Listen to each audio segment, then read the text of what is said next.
अगर हम उत्तराखंड की भाषा की बात करें तो उत्तराखंड की भाषा को दो समूहों में विभाजित किया गया है, जिनमें से एक है कमाऊनी और दूसरा है गढ़वाली। इसके अलावा उत्तराखंड में पश्चिम और उत्तर की जातीय समुदाय द्वारा दोनों बोलियां बोली जाती है, जिनका नाम है जैनसारी और भाटिया। वैसे उत्तराखंड की प्रमुख भाषा हिंदी को माना जाता है। यह वहाँ की आधिकारिक कामकाज की भाषा है तथा अंतर समूहों के बीच में संवाद के लिए भी इसी भाषा का प्रयोग किया जाता है। इस राज्य की दूसरी प्रमुख भाषा संस्कृत को माना जाता है। संस्कृत को उत्तराखंड में द्वितीय राजभाषा का दर्जा मिला है। अगर हम उत्तराखंड की वेशभूषा की बात करें तो वैश्वीकरण के बाद से ही भारत में पश्चिमी परिधान का काफी चलन है। इसी तरह उत्तराखंड में भी अब ज्यादातर लोग पश्चिमी परिधान को ही पहनते हैं, लेकिन उत्तराखंड की पारंपरिक परिधानों में महिलाएं घाघरा आंगड़ी पहनती है, जबकि पुरुष चूड़ीदार पायजामा और कुर्ता पहनते हैं। लेकिन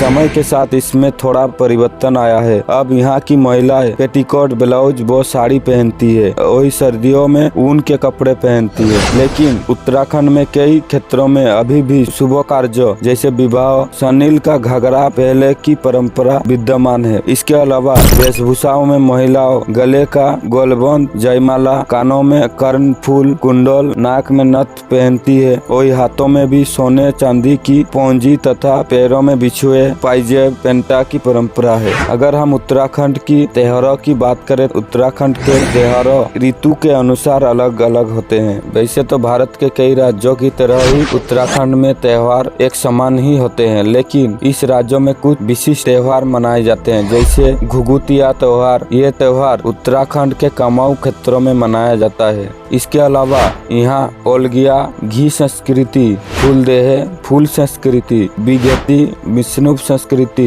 हरेला त्योहार, खतड़वा त्योहार, चौतेल त्योहार, कलाई झगड़ा त्योहार, भिरेली, ऐसे ही बहुत कुछ स्थानीय त्योहार भी बड़ी धूमधाम से मनाए जाते हैं यहाँ। अगर हम घूमने फिरने की बात करें तो उत्तराखंड के नैनीताल पर्यटन के लिहाज से काफी खूबसूरत पर्यटन स्थल है। यहाँ प्रत्येक वर्ष हजारों की संख्या में पर्यटक आते जाते रहते हैं। यहाँ की खास बात यह है कि यहाँ पर बहुत सारी चीजें हैं जो अपनी सुंदरता से पर्यटकों का मन मोह लेती है। इसके अलावा नैनीताल में नैनी झील, Hanumangarhi, gym combat national park, Raj Bhavan, Haldwani, Bhimtal, Ramnagar, Ghorakhal मंदिर और बेताल घाट जैसे कई आकर्षण है। यदि आप नैनीताल ट्रेन से जाना चाहते हैं तो इसके नजदीक रेलवे स्टेशन का नाम काठगोदाम है। ये नैनीताल से 34 किलोमीटर की दूरी पर है। वही यहाँ के नजदीकी एयरपोर्ट पतंगड़ है। पर्यटकों को रुकने के लिए यहाँ उचित व्यवस्था है, क्योंकि आपको होटल व रिसोर्ट मिलने में यहाँ किसी भी परेशानी का सामना नहीं करना पड़ेगा आपको। उत्तराखंड की दूसरी पर्यटन स्थल है देहरादून।